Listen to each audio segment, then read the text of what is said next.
All right, I guess we're rolling right into this one today. Pat Gregoire, welcome to the program, gang. It is lock shop time here on Edmonton Sports Talk. Huss with you. Dusty on the road in Victoria, beautiful Victoria, BC. Touchdown Pacific tomorrow between the Ottawa Redblacks and the British Columbia Lions. We will get to that a little bit later on, give you some updated CFL lines, a little bit of line movement, not too much, certainly not as much that happened during yesterday's show. That 2 is still hung up on the BC Lions right now, coming down from 3 earlier today. But this is a very special Friday show. We're going to talk Chestnut Kobayashi. We're going to get into this big WWE event overseas on the weekend, which I think we can have a little fun with on Coolbet as well. But Pat, listen, I mean, obviously we're going to have our usual laughs and everything on this program, but I would be remiss if we didn't take a quick minute to just recognize the unspeakable tragedy last night, losing Johnny Gaudreau and his brother Matthew to a drunk driver. I had seen a bunch of tweets and speculation on this rumor late last night, and I thought it was incredibly irresponsible for people to be throwing it out there. And that's sort of the world we live in today, where people have some information and feel like they've got to put that out to everyone. But it was pretty clear that this was serious. I mean, there wasn't anybody refuting it. There was just people saying, please, I hope this is not true. And, when you wake up this morning, you realize it is true. It is just, shaking the hockey world. I spent a good part of the last couple hours listening to the guys in Calgary recount Johnny's career and his impact there. And, just an absolutely horrible way to wake up. And, the fact that they were there, it was their sister's wedding today.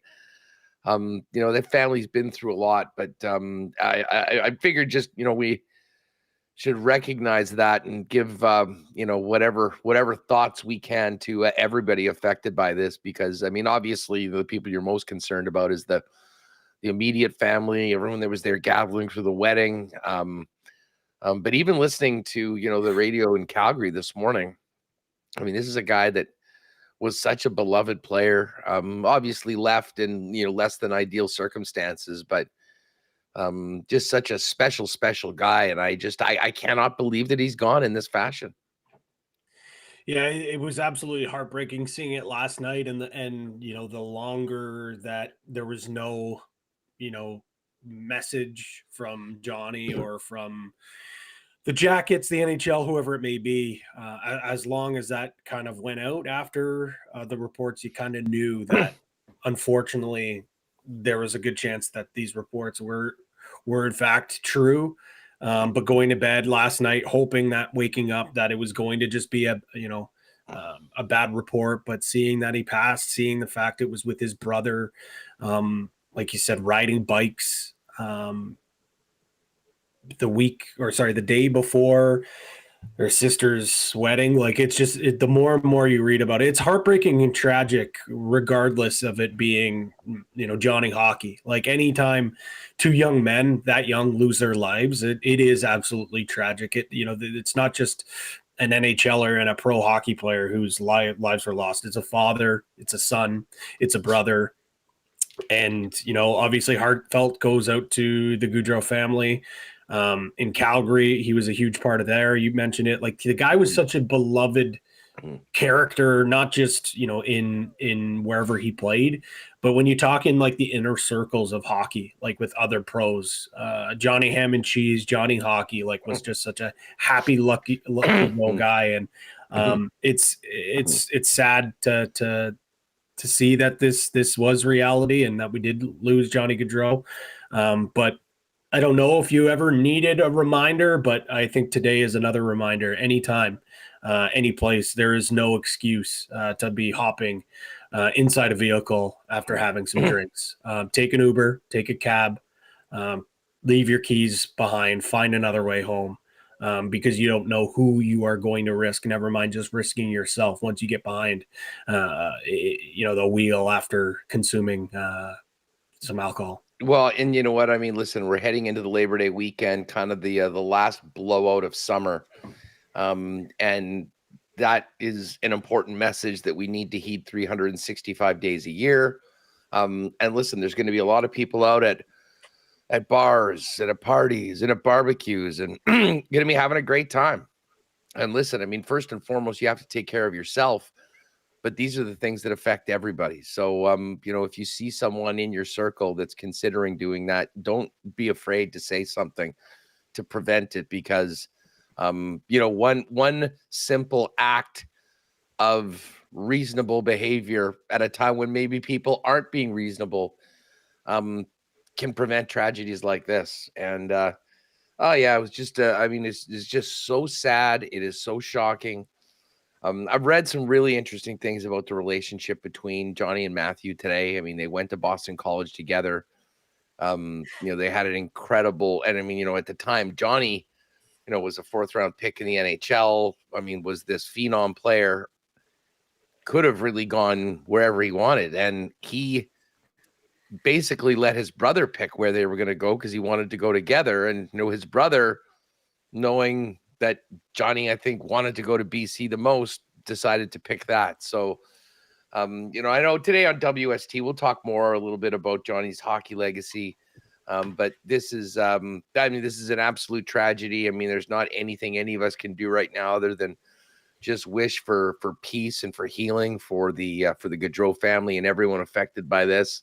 I mean, the Blue Jackets organization, they had this is the second time they've had, a player in their organization killed in the off season. So it's really hard for us here to, no one's ever going to make sense of it. But, a little bit later on, we'll look back at, Johnny's incredible legacy, as a player. But, the message today is, use your head, and, everyone has a role in preventing these sorts of things happening, and make sure to keep that top of mind throughout the Labor Day weekend. Speaking of Labor Day weekend, I may as well do a quick transition over here. We went through all the picks yesterday on the Lock Shop with myself and Awanik with our picks for the game. And if you were watching at the beginning, it was very strange. And Patty, you, I guess, were on yesterday. Kind of a bit of an anomaly with the number of this Touchdown Pacific game. It had been -3. It was -3.5. Then it was -3. And obviously there was a lot of money coming in on Ottawa, because at the beginning of the show, it was still -3, but the +3 was juiced to -128. And the -3 was at plus 108 or plus 106 or something like that, which you very, very rarely see. And lo and behold, it didn't move to 2.5. It moved straight to 2. And it's been solid at 2 ever since. So BC now just a 2-point home favorite in the Touchdown Pacific. I do like the Lions in this game, although I think we've said that a couple times in the past 5 weeks that haven't turned it around. Interesting, the money line hasn't changed in the Bomber Rider game. It is still plus 116, and the Riders are still minus 141, but the point spread actually has gone down 0.5 point. The Riders are only 2-point favorites now, as opposed to the 2.5 that they've been laying for the entire week right now. So point spread still solid at 47.5. Money line hasn't changed, but if you are betting the spread for the Labor Day Classic between the Bombers and the Riders, that one is down to 2. No change right now with the Toronto Argonauts, who are still 5-point favorites in the Hammer against the Ticats in the early Monday game. And then the late game, which many people in our Edmonton listening and viewing area are fired up about. Elks and Stamps. Trey Ford was back in practice yesterday. MBT was taking the reps with the ones. Trey Ford will dress, but Jerry Jackson said he is not sure at this point as to what role he will be. So, as we talked about with Iwanek, I think there is some uncertainty as to whether Ford is going to get in the game. I still like the Elks, though, even if MBT's in there. Elks are +3 right now. And if you look at the exclusives, the partner parlay is up in the exclusive section. BC -2.5. The Bomber Rough Rider under 47.5, and the Elks +3.5. Wanted to get that extra hook, although I do like the Elks to win outright.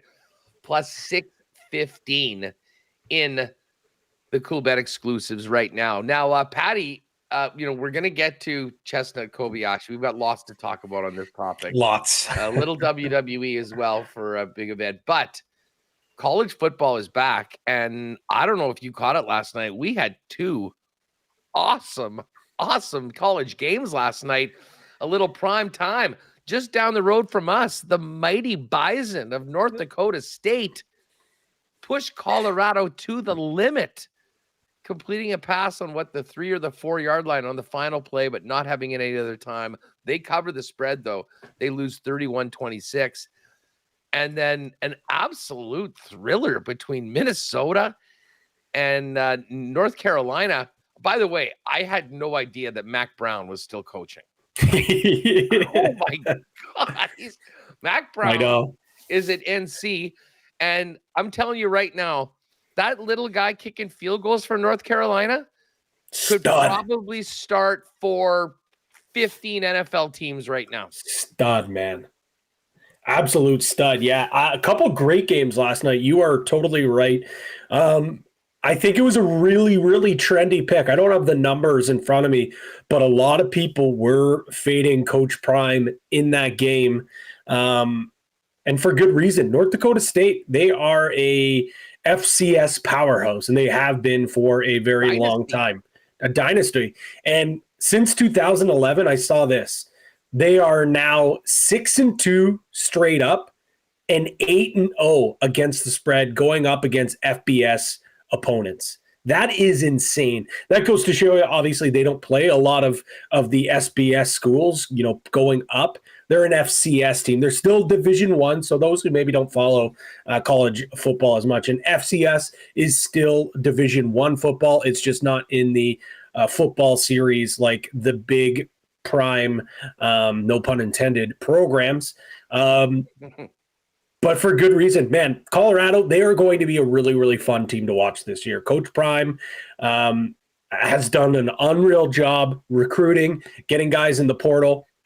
Shedeur Sanders looks like he could possibly be a Heisman candidate. He had over 400 passing yards yesterday. Travis Hunter, just one of the most intriguing prospects we've seen in a very long time. He had 2 touchdown catches, plus he was playing on the defensive side of the ball.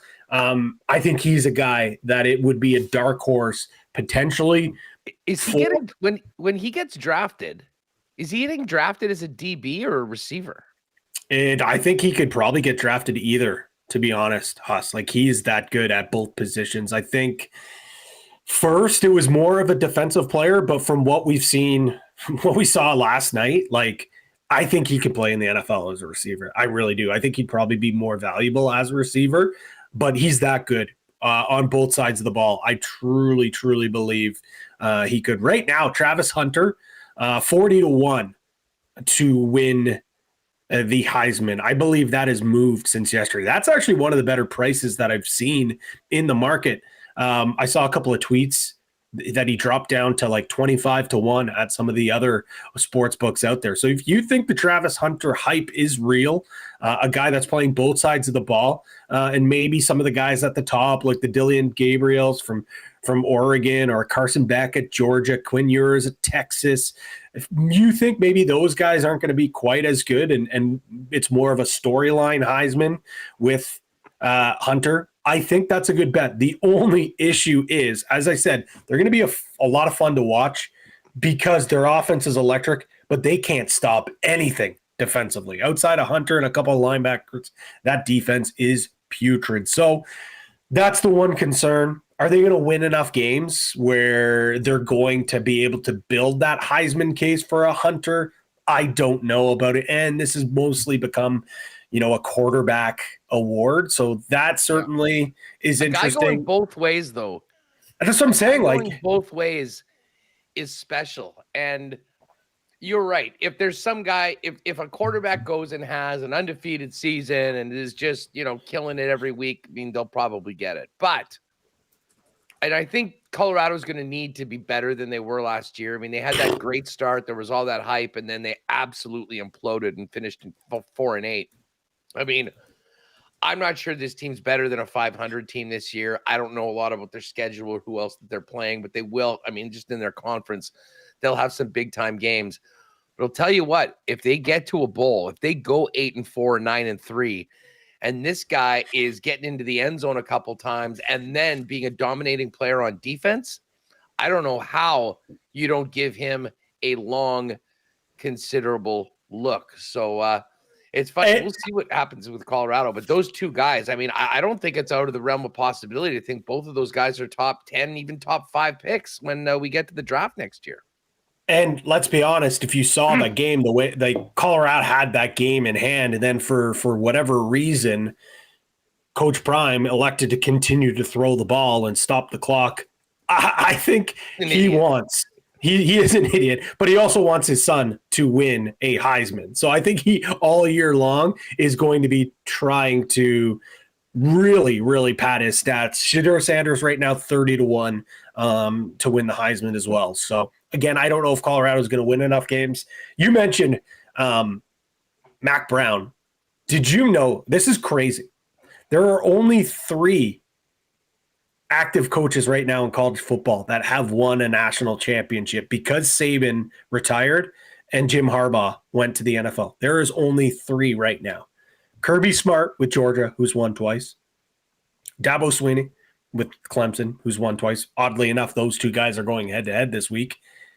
And Mac Brown, many, many years ago, has won. So believe it or not, those are the only 3 current coaches. That just kind of goes to show you the state of college football right now. It's just the same couple of teams winning national championships over and over. And then once that happens, they go to the NFL or they move to a different program or they retire. Like, is he on a panel now or something? Are we going to be seeing him every?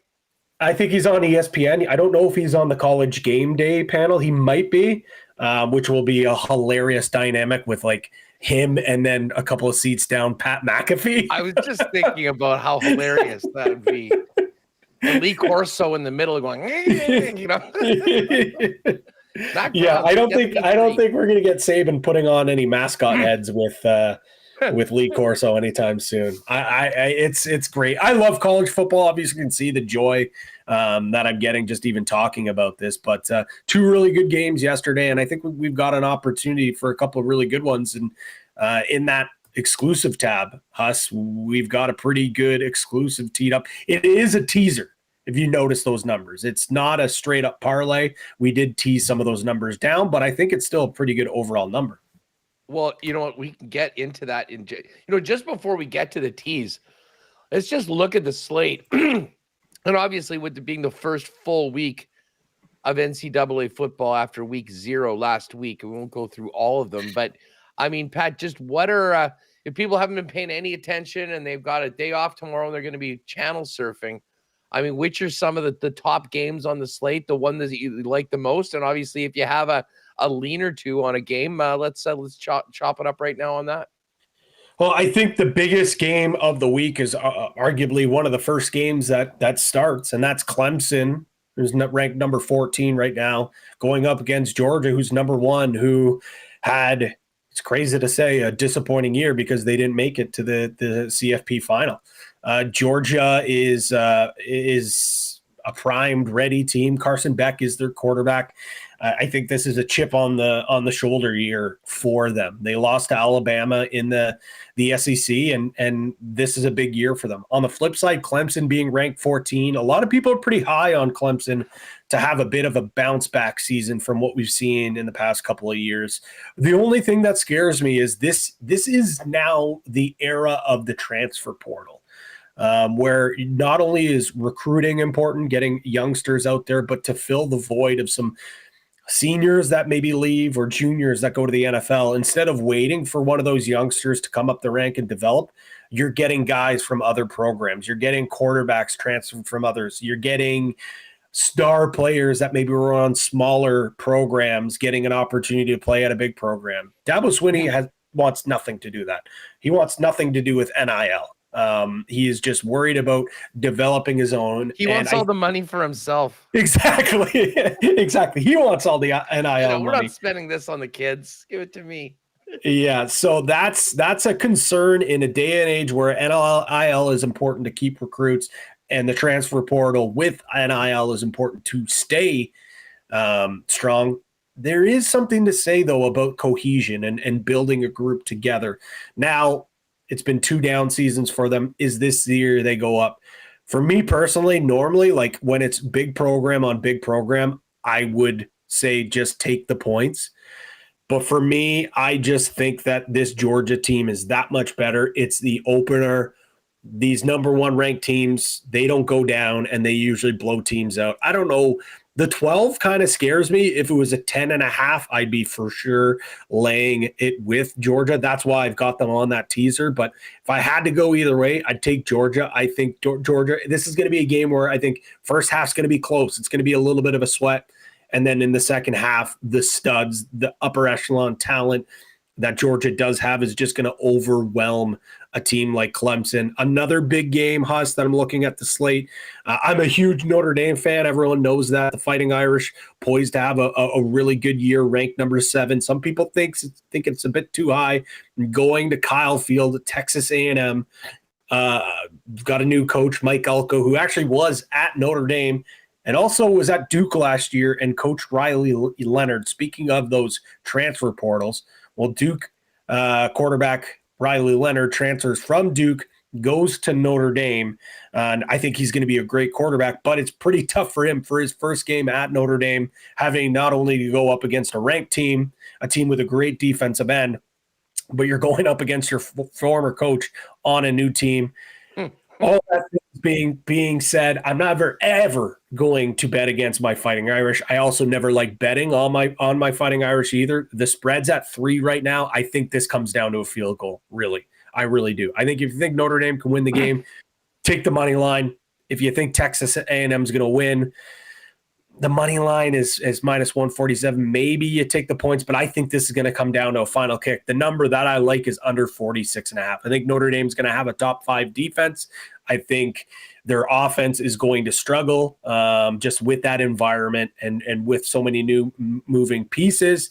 And I think Texas A&M's offense is a little bit overrated as well. And I think they have a really good defense. So under 46 in that game is another one that I like. Those are probably the 2 marquee matchups that we have on the slate for today. And then on Sunday, USC, LSU. That's becoming kind of a little bit of a tradition here for LSU in the last couple of years, having that standalone game. Well, Brian Kelly, again, I am a known Notre Dame fan, so obviously I'm a Brian Kelly hater. He's 0-2 in these openers since moving in the middle of the night, not telling anyone he was leaving South Bend to go down to Louisiana. I think LSU wins this game. They maybe cover the 4. I don't know about this, but what I do know is both teams have electric offenses. I know Caleb Williams isn't at USC anymore. They still have a pretty good quarterback, but their offenses are electric and their defenses are just putrid. I'm taking the over 64, which seems like that might be crazy. I could see this thing hitting 70s, man. Both these offenses are going to absolutely light it up. I love it. And I will go with LSU. Just that's my team in the college football 25 video game. We're having a very strong season after a tough start. So we'll see what happens. The one thing I love doing, even though I'm not a hardcore college football follower, although I do get into it once we've got a little more information through the year, is like early in the season, the crazy lines.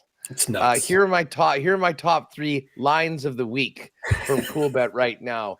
In third place, Southern Mississippi at Kentucky. Kentucky is a minus 5,000 money line favorite and is laying 26.5 points at home.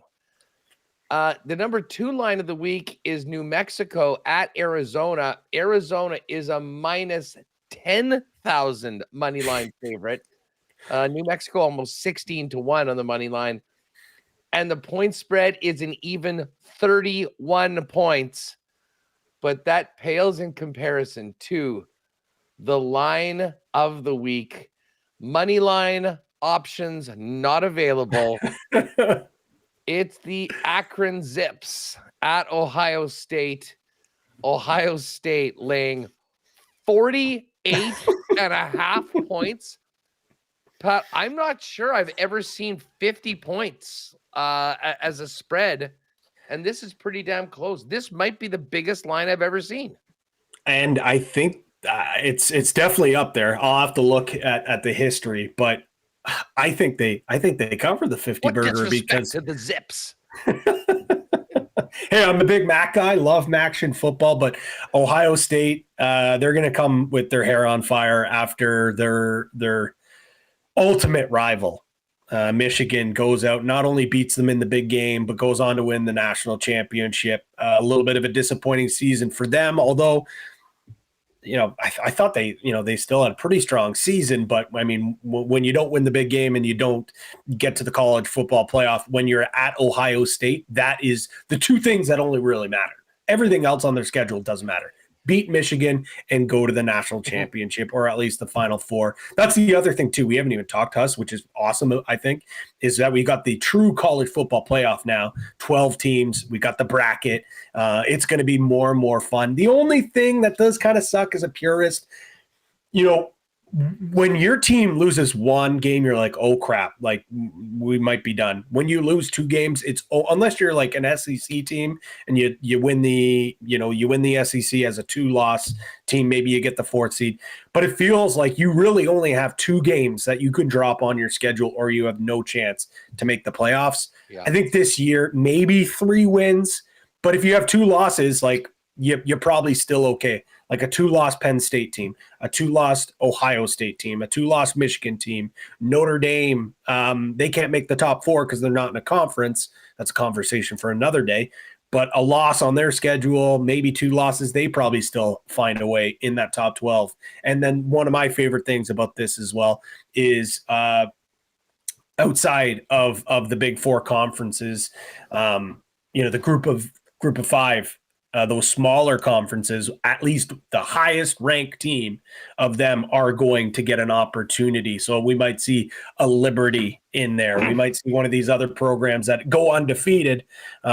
Think back to, Southern Florida or UCF, Central Florida a couple of years ago, claiming national champions because they were left at 13-0. So, yeah, I think it's going to be a really fun, really, really fun season. And you know what? Huss, I think you missed one. I think you might have missed one. Maybe this is an honorable mention. Something more than 48.5? No. So maybe you should have made the power rankings. Maybe the top 3.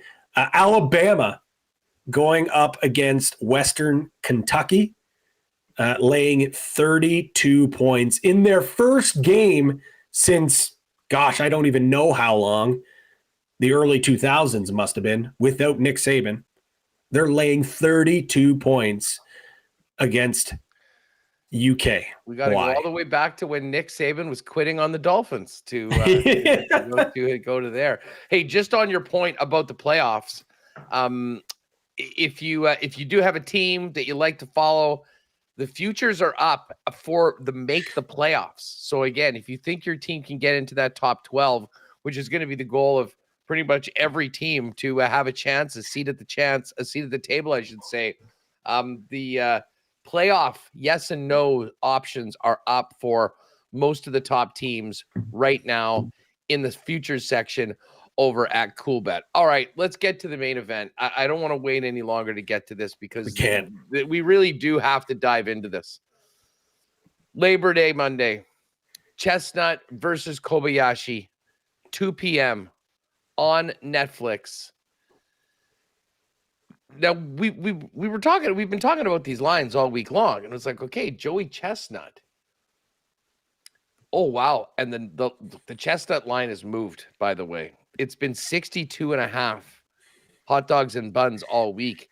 It's now 67.5, which blows my mind considering what we're about to tell you with the rules for this event. Takeru Kobayashi's total is 49.5. That has stayed solid throughout the week. And the HDB line, the hot dog line, has moved from 12.5. Now the winning margin is 15.5, despite going up from 62.5 to 67. Here's the thing, though, we've got to talk about, Pat, because this is not the Nathan's contest. This is a special head-to-head, made for Netflix, I guess, matchup between Chestnut and Kobayashi. And if you go to the Netflix Twitter account, you can see this. My guy, great Chiefs guy, Rob Riggle, breaking down the rules. I mean, it's still 10 minutes. I mean, they do have some tie breaking. It'll be a 3-minute eat off if it's tied, and then it'll be fastest to 5 dogs.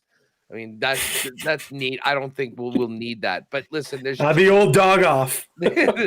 there's 2 key bits of information that I think are going to significantly affect the ability for these legendary athletes to put up massive numbers. And the first one is that there is no dunking of the buns in water, and even more so, maintaining the integrity of the hot dog itself.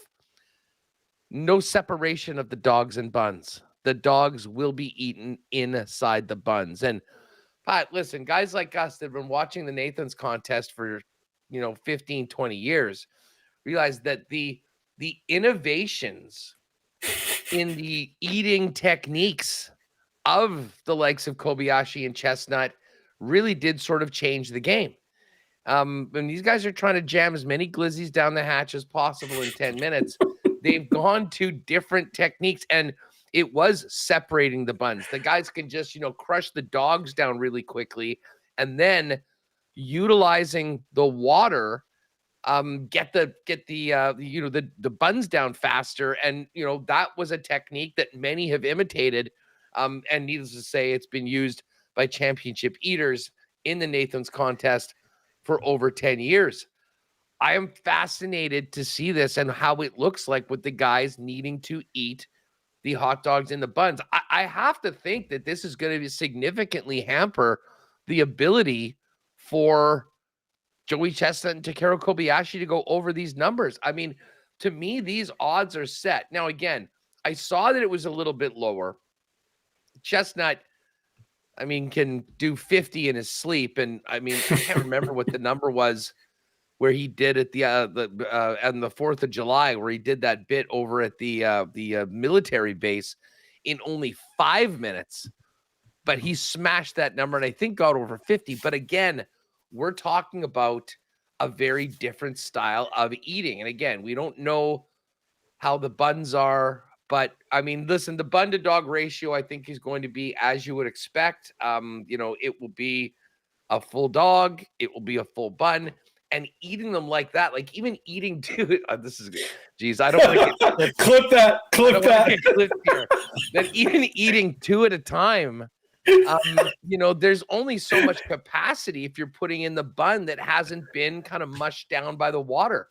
So I don't like to do this, but I'm looking at these numbers right now with the line moving up to 67.5. I think there's a reason why the under's -120 and the over's -110. But to be honest, I think even as great as Joey Chestnut is, with no dunking and the dogs in the buns in the same amount of time, I don't think he's going to be able to put up a 72, a 73, the numbers that we're used to at the Nathan's contest. In fact, I wouldn't be surprised if he has a tough time getting to the 62.5 that was the original line. It's not fun to go against Joey Chestnut. It is not fun to take the under, but at 67.5 with no dunking and the dogs in the buns, it would take the greatest eating performance of all time, I think, to get the number to flirt with 70 hot dogs.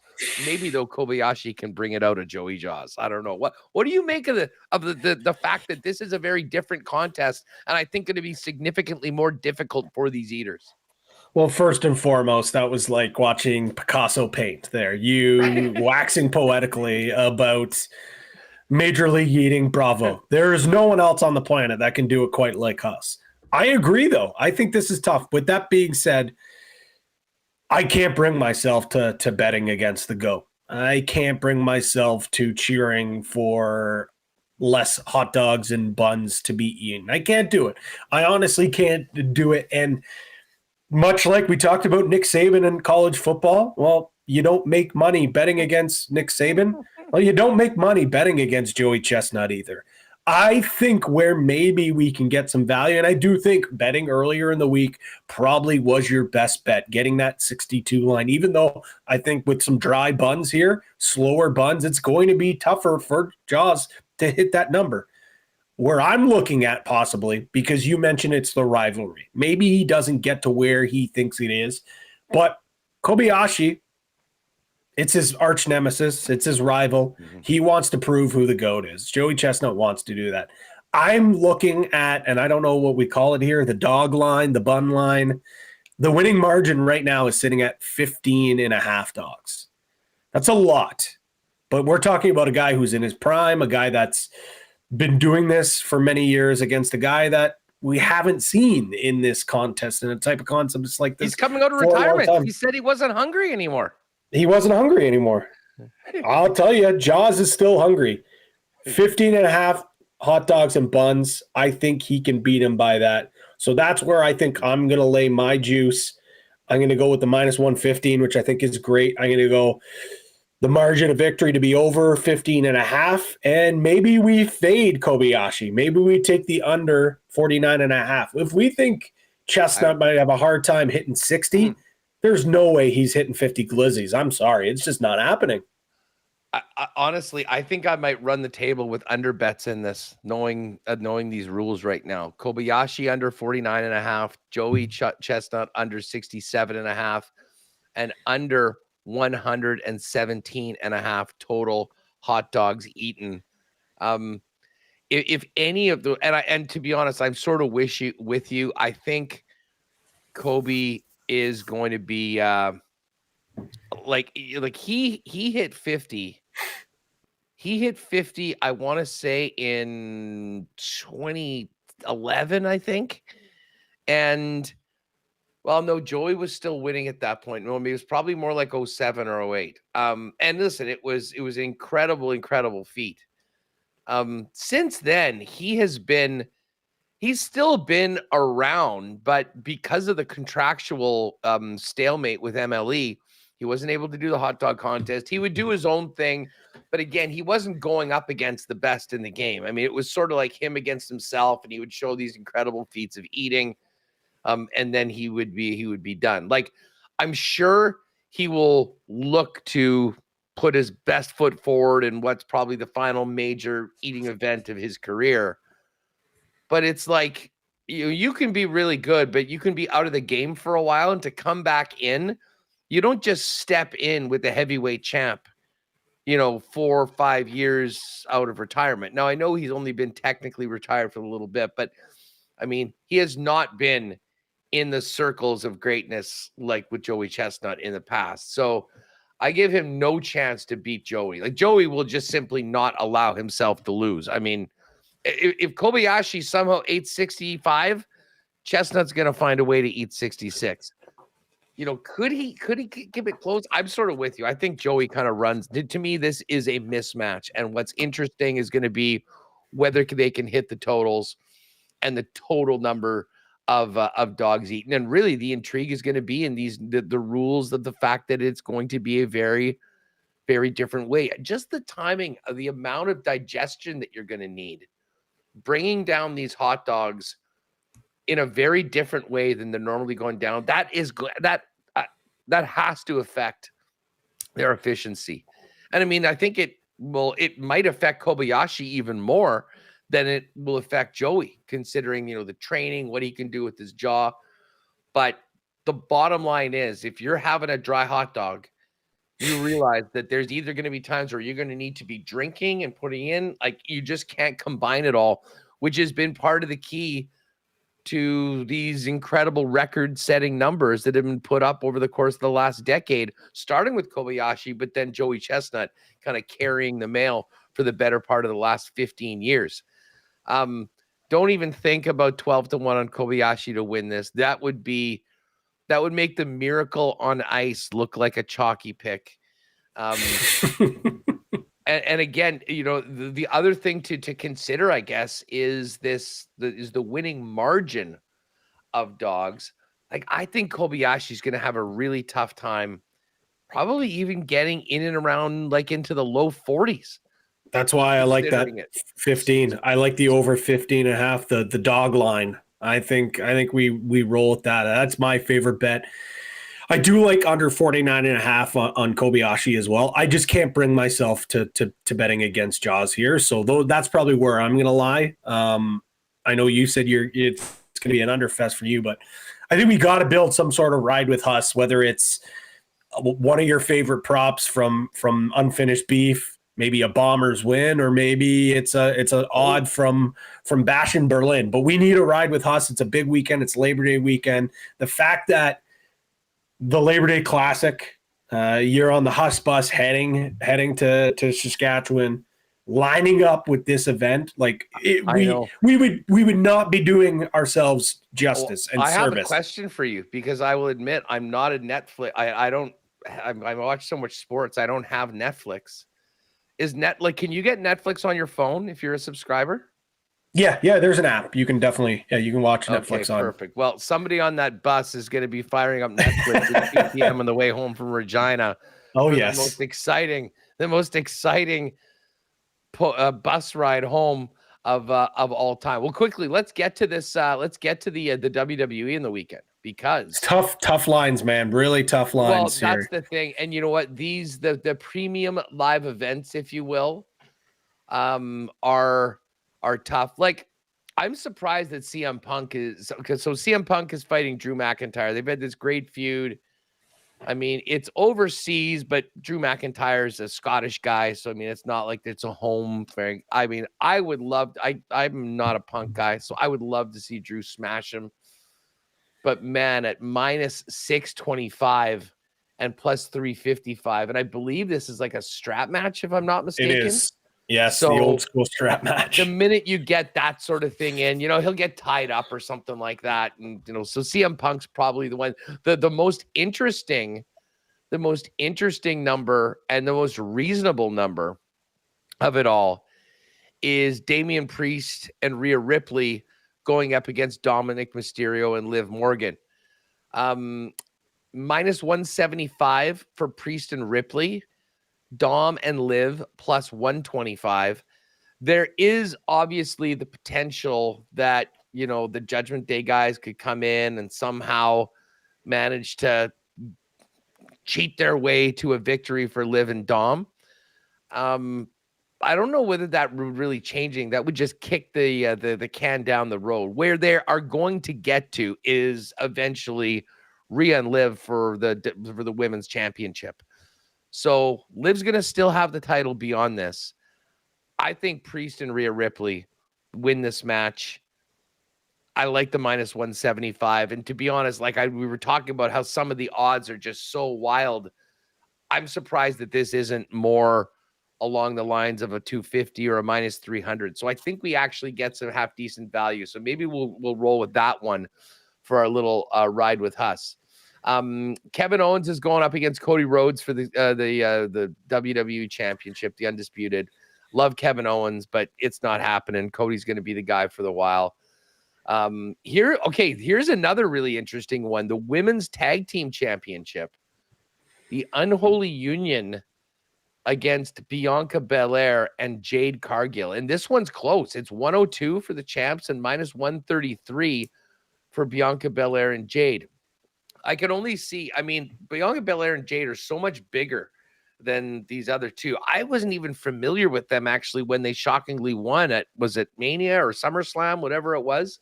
It was actually the one in Scotland, because they're that's right, Alba Fire and Isla Dawn are two Scottish or whatever lasses. So yes, to be honest, my spidey senses are tingling right now. Just the fact that Bianca and Jade are such a short favorite. Like, I would think that this would be minus 5,000 or minus 10,000, with what big stars are. I think that they win. The only way that they don't is if they are starting to start the breakup. Eventually, these two are going to be going head to head against each other. I think that's where it's going, Huss. I think there is some sort of miscommunication between the two. And because of that, there's a distraction. It's one of their fault. They don't fully go, like, I don't think Jade Cargill goes full heel turn just yet, but I think there is something that's going to start to build up that one of them are going to turn on them. Unholy Union will retain their title, and it's going to lead up to maybe when we see Survivor Series or one of these other big PLEs, or maybe it's in the new year that they finally have it. But I don't think it's the full-blown heel turn. I mean, if there was a heel turn, then for sure we know it. Jake Bulamos, the king of the fishy line, Unholy Union at -102, and Bianca and Jade only being -133. That's the fishy line of the week. Very fishy line. Okay, Pat, listen, this is going to be our unique lock shop, our partner parlay, ride with Pastor, whatever you want to call it. Let's go with that. I'm with you. We're smelling out the fishy line. We're going to take the Unholy Union. We will take Damian Priest and Rhea Ripley to win. Okay. And then we will get over to Chestnut and Kobayashi. And, you know, it just doesn't feel right to bet the under Joey Chestnut.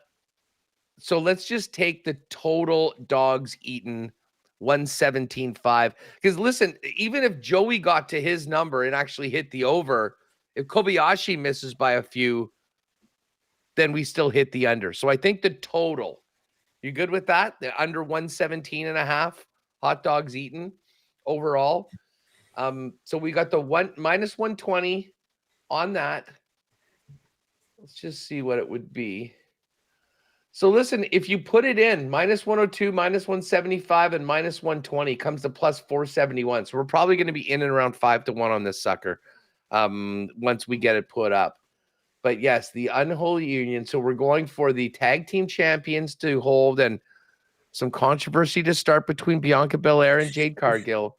We've got Priest and Rhea Ripley to beat Dom and Liv. And then we wait till Monday afternoon for the under 117.5 total hot dogs eaten between Kobayashi and Joey Chestnut in the long-awaited head-to-head match. Love it. We'll get that up in the exclusives right away, folks, and make it happen. Patty, great stuff. Have an awesome weekend. And just, I will tell you quickly, Pat mentioned this before, but Pat and Jake's got that teaser Saturday sweat special. Georgia -6.5, West Virginia +14.5, Florida +7.5, USC +9.5. It is +360. Patrick, have an awesome long weekend, man. You as well. I can't wait to see the updates from the Huss Bus. You got it. It's going to be a great time. We got the Coolbet koozies ready to go, and a big weekend of football. Folks, check those exclusive Lock Shop CFL partner parlays up as well. Have a great long weekend. We will see you on Tuesday.